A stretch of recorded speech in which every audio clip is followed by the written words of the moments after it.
So this is my iceberg, and I think this is what caused the students last year to say, like, yeah, we got to bring this back. The iceberg is a representation of ourselves, right? Think of it as what's above the waterline and what's below the waterline. Now, what's above the waterline typically are things like you all commented, what you can simply see, and you actually were seeing a little more. So we are defining it very strictly, what you can see, or just say perceive. So, you know, a student who's vision impaired still can hear accents, right? So there are things that you might infer nationality if you hear someone. So sort of something that's easily accessible through the senses. So you can see someone's age, you can see someone's race, gender. You could get the age wrong, but you can infer something. Language, speech we hear, you can infer nationality. You may be able to know something about religion based on whether someone is displaying religious symbols or not. Physical ability may or may not be apparent. So that's the kind of above the waterline stuff. Below the waterline is who we really are. It's all the other things. It's the things that make us who we are, the things that we care about, and oftentimes the things that we want people to actually know about us, or to inquire about, or to get at, right? How much do you really want to talk about, you know, sort of language, speech versus maybe your education, maybe your values, all those other things, right? So we think of it in terms of what's above the waterline as the stuff, some of which you can see on Tinder, and then what's below the waterline that gets at the depth of a person, what they really care about, and how we really define ourselves, right? So I want to give you an example, and the thing that's interesting about this is, and I've learned this from talking to students here, are the coping mechanisms that we develop based on the assumptions people make about what they see of us, right? So, for example, I had a remarkable number of younger women in my classes tell me that they wear glasses in their previous jobs before they came to the Kennedy School. So let's say, you know, consulting was a particular one where they were seen as young. When they came into the meeting, they would be assumed to be the person to take, if they were in the right country, to serve the tea or to take the notes, when in fact, maybe they were leading the meeting. They would wear glasses that they did not need, like no prescription in the lens, just to look older and more serious. Younger men, or men who looked younger, talked about growing facial hair. I'm not saying that's why you have that beard, but growing facial hair to look older and, again, more serious, right? Or, you know, people, there was a young woman who said, I used to be pretty. And I'm like, where are we going with this? What do you mean? It's just, you know, perfectly attractive. But she had big glasses on. She had her hair sort of up in a sort of messy bun. And she said, you know, I would present myself as pretty, and I stopped doing that at work because it got so in the way of my job and how people saw me, right? So let me just tell you one short example of me. And somebody, I think, was talking about what I'm wearing. So above the waterline, I would hope people would say fashionable. And I've been told that I've raised the bar on fashion at the Kennedy School, but know that the bar is not very high in academia. So, and it's like a thing. Like people like send me notes like, I loved your outfit, or your shoes, or this or that, like here at the Kennedy School. But it caused me to really think about this as I sort of dove into this work.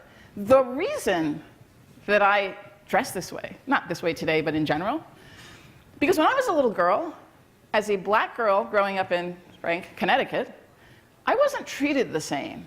When I just went like to CVS, like your regular, you know, drugstore, if I was just wearing my sort of dirty play clothes from being in the backyard, or, you know, from just messing around with my friends, I would actually dress nicely, and I was treated differently.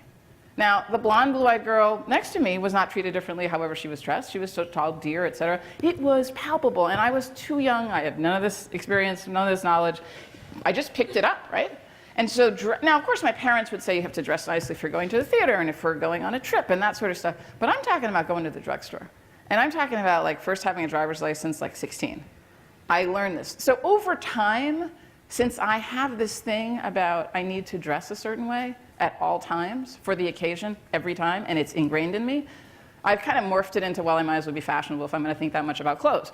But in reality, it is a coping mechanism based on how people react to me, right?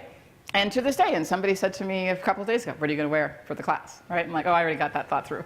So it is a coping mechanism. And more of us have them than we think. And we don't even necessarily catalog them as coping mechanisms because we probably have been doing it a very long time. But the glasses is an example. You know, another woman told me that, you know, she would go into meetings and would just felt that she wasn't presumed to be the smart one, right? And so she was whip smart, and so she would just kill them with data. She would just lead with all this data and information, so they got that out of their heads real fast, right? Coping mechanisms. I mean, it's fine style to take, but it's a coping mechanism. So you have in your packets that were on your chairs your own iceberg. So I'd just like you to take it out. It's the first thing on the right side in the packet. And what I'm going to ask you to do, sorry, I know you put them away. You didn't know you were going to use them. You're going to use them more than just for that, too, for the iceberg. Take them out. You can write on them. You can keep them. What I'd like you to do is just take 3 minutes and think about kind of what are the things, what do you see that people see about you above the line, but mainly focus on below the line. And those blanks are there for you to fill in with the things that matter to you, that you feel really make up who you are, and in fact, that you wish people knew about you, that you wish people saw, right? So again, you've got above the waterline, what are those things that people see about you? And then below the waterline, what do you wish people knew? What do you wish people saw? Does everybody have an iceberg? Looks like it? Okay. I'm going to give you 3 minutes. Okay, so we're going to just put up some of the some stuff up on the screen, and what I'd like to do again is just sort of call out, and we're going to strictly focus for a minute on what's above the waterline that you identified as what you think people see about you, and then we're going to do another exercise to talk about below the waterline. So can we just? I'm going to start over here in the back right. Anybody just call out something, a characteristic that you feel people see about you. Gender? Military. They see it, huh? Okay. How about over there? Yeah? Affiliation or employer. That's fine. Employer. No. Employer's fine. Yeah, I gotcha. Yeah. I have a little of that problem with BP too. It's you know, I've been introduced as when it was a good company. I worked there. Somebody up here? Accent. Yeah, because you can hear that. Yes, you? Physical appearance. Okay. Yeah. Race? Some age? Over here in the middle, somebody? Height. Okay. Anybody else in the middle? This is our sort of largest group of people. Economic status. You feel like they can see it? Or they assume? Okay. Economic status. Yeah, no, it's definitely, and some people talked about that in terms of how people dress or different ways, but you definitely can see that in many instances. How about over there, back by the camera? Please. You got one for me in the yellow shirt? Oh, it was him. Okay. Well, then you in the blue shirt. Sorry? No, actually, physique is different. If you mean like, you know, in shape or not, that kind of thing, like physique in that sense? Sorry? All right. And then, yeah, please. Intimidating. Okay.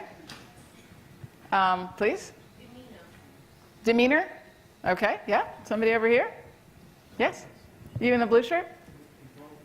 Involvement? Tell me what you mean by that. Okay. Involved. Okay. And I didn't hear you. Level of self-confidence. Confidence. Okay. Sorry, somebody said something here I missed. I said engaged. Oh, engaged. Yeah, engaged, involved. Yep. Somebody over here? Nationality. Nationality? Business person. Okay. So you could just say job, really. They see, or you feel like people see you as a business person. Okay. Somebody else over here? Front rows? Awfully silent front rows? Loud. Loud, okay. Nationality, we've got nationality. Somebody else had their hand up in the front row? Sorry? Genuineness, okay.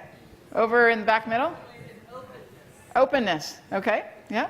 You could be open and disingenuous, so we'll put both of them, yeah? Sorry? Authenticity, okay. Way in the back? Old and bald. So I would say hair follicle challenged for my typist. Yes, okay. And age, okay. Anybody else over here?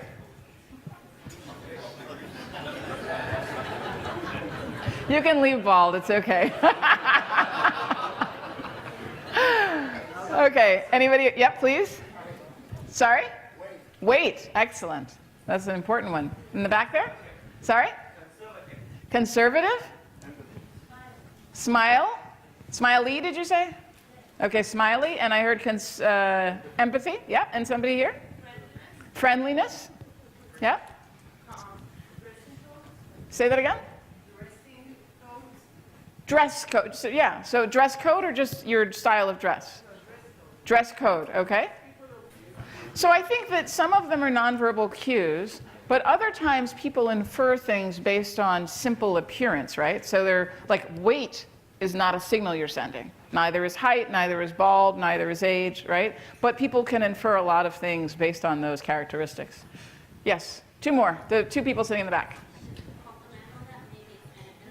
Energy, yep, definitely. For sure, energy, yep. And right next to you? Sorry? Players?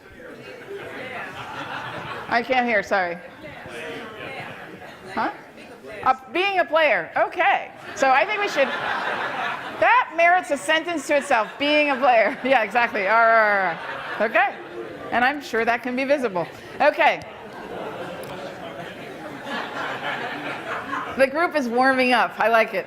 All right. I'm going to ask you to, in groups of 3, and there's a reason why you're in alphabetical order, because I heard after a week you already have formed cliques.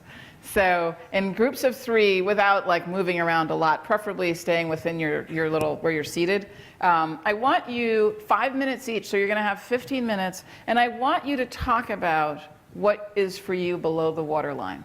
Now, obviously, there can be lots of things, but what's important there is like, what is important to you? What do you feel really is who you are? And why is that important to you? And if you have time, you might talk a little bit about whether you feel it's difficult or challenging, or if you've developed mechanisms to help surface what those things are. So, but I want you to sort of time yourselves carefully so that I said 15 minutes, so in groups of 3, you each actually have 5 minutes, otherwise somebody will do all the talking. Oops, it's 12 minutes, nobody gets to talk. So sort of 5 minutes, 5 minutes, 5 minutes, in little, just groups of 3. Form yourselves into groups of 3, behind you, in front of you, whatever works, okay? You all have lots of wonderful stories and lots below the surface, and I think in many respects what's very clear is there's a lot more below the surface of the waterline than above. And then, as Alex very ably pointed out, there's the question of the water itself, right? And one could say that the water itself for the next 10 months is in fact the Kennedy School. And you, however, can influence the temperature. And in fact, the classes before you are why I'm here today. So don't ever think that you can't influence and provide the feedback, or that it won't be listened to, because it is an environment, and I've always been very impressed since I've been at the Kennedy School, the way that is reactive and responsive to the feedback of students, and the recognition that, you know, I mean, it's the space we're in, it's what we do, that we're on a journey together. So you have your prior students to thank for this, whether you want to thank them or not is another matter, but you have the ability to influence that. And, you know, I think that the different veins and threads that people have shared in this, we could just go on and on, but then you won't get your break.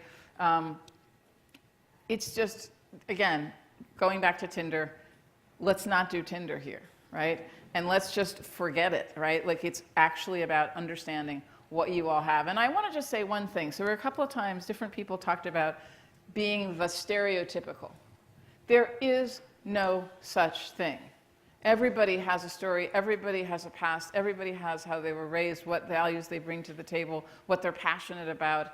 And there is, you know, the white American guy, be he military or not, is no more stereotypical than anybody else. Neither are you over there who said, you know, I'm just sort of the regular, I would be seen to be. I don't see people that way. I don't see anybody that way, and I don't want any of you to see anybody else that way. There is no such thing. We don't want to own a label called I'm stereotypical anything, all right? We're all individuals, and one of your tasks here, because there is a richness in this class, in this cohort, that you could learn a lot of what you need to learn, a lot of what you came here to learn, just by getting to know each other below the surface. Men in my classes tell me that they wear glasses in their previous jobs before they came to the Kennedy School. So let's say, you know, consulting was a particular one where they were seen as young. When they came into the meeting, they would be assumed to be the person to take, if they were in the right country, to serve the tea or to take the notes, when they, in fact, maybe they were leading the meeting. They would wear glasses that they did not need, like no prescription in the lens, just to look older and more serious. So this is my iceberg, and I think this is what caused the students last year to say, like, yeah, we got to bring this back.